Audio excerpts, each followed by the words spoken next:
Have you ever wondered how a planet and a Roman goddess ended up sharing a name? Hmm, I never thought about that.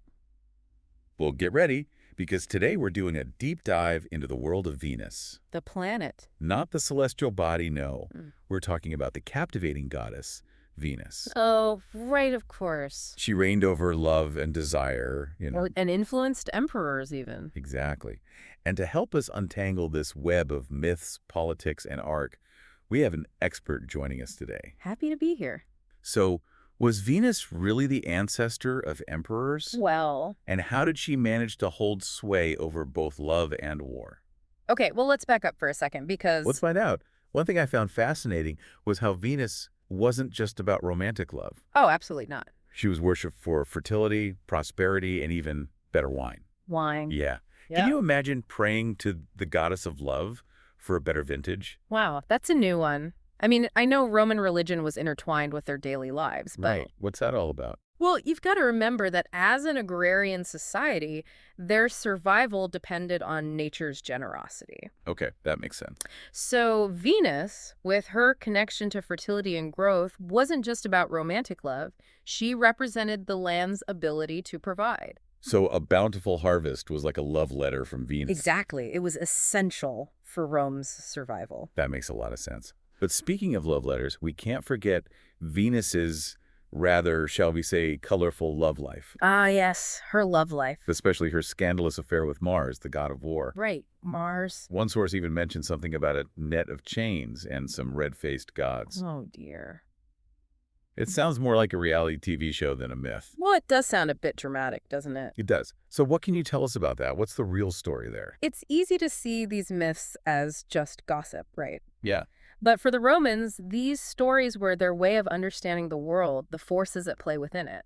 I see. The story of Venus and Mars trapped in a net, it's not just a scandalous tale. It reflects how they viewed love and war, this interplay between the two. Interesting. Roman religion wasn't about good versus evil like we often see. Right, right. It was about acknowledging and understanding the complex forces that shaped their lives, Okay. Love, war, all of it. So it's less about Venus and Mars getting caught and more about this Roman belief that love and war are kind of intertwined. Exactly. Their relationship, it challenged the Romans to consider the nature of these forces, how they're connected. That's really interesting. Remember, these myths weren't just stories, they were tools to make sense of their world. Cools. Yes, to help answer their questions about these big concepts. This whole power angle is fascinating. Absolutely. And speaking of power plays, we've got to talk about Venus's role in the Trojan War. Right, of course. It's got it all.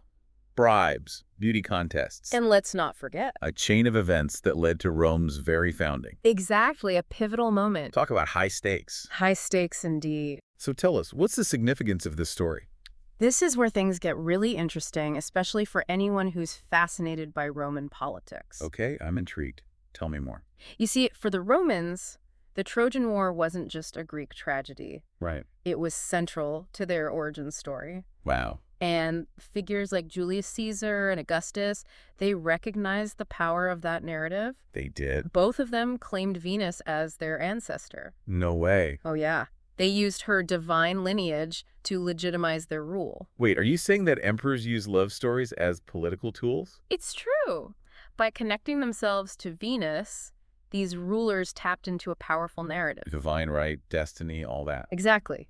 It wasn't just about love stories. It was about wielding the symbolism of Venus, to bolster their authority. That's incredible. It's mind-blowing to think about how Venus's influence went from the fields to the halls of power. It's remarkable, isn't it? She really was everywhere. Her presence was definitely felt throughout Roman society. But our sources also touched upon a different side to her. Oh. Something a bit less, shall we say, glamorous. Less glamorous. In what way?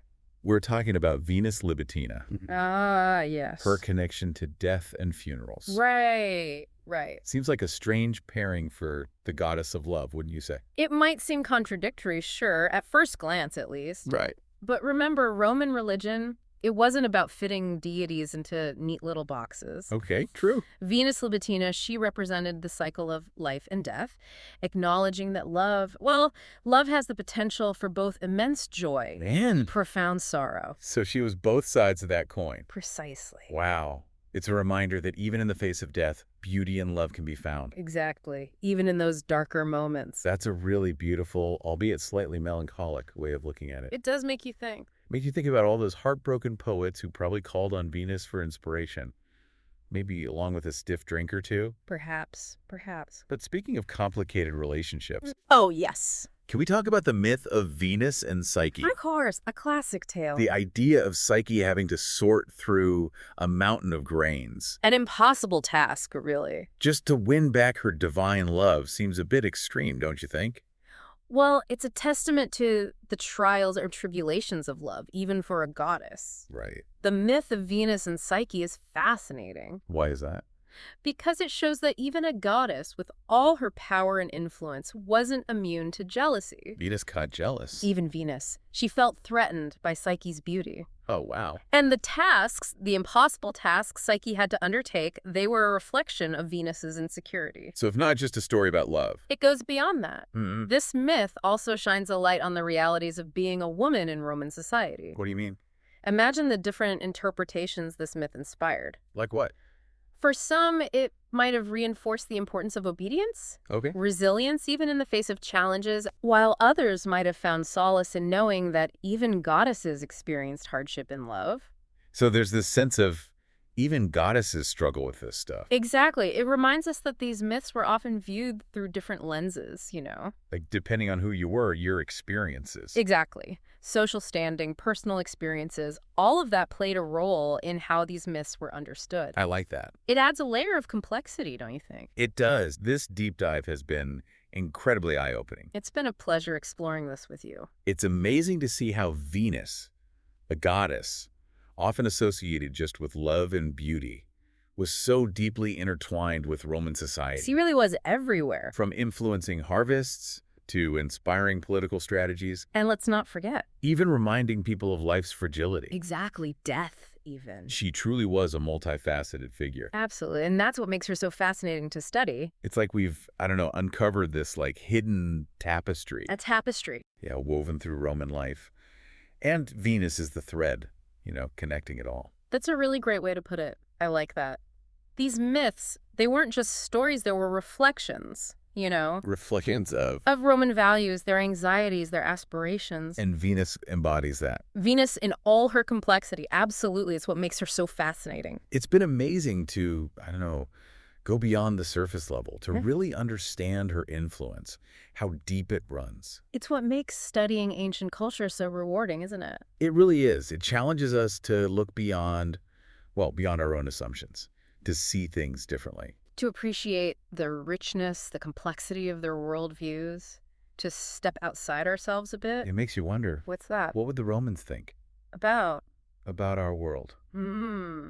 About our world.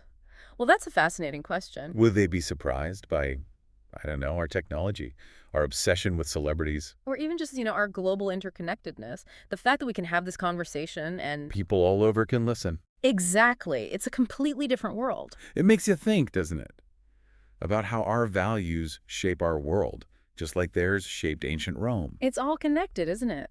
This has been incredible. Thank you so much for guiding us through all of this. Oh, the pleasure was all mine, truly. It's always a joy to delve into these topics, to share these stories. And for our listeners, if you're eager to, to uncover more hidden connections, the mysteries of the past. The past always has more to teach us. Join us next time for another deep dive. Until then, keep exploring. Keep asking questions. Keep learning.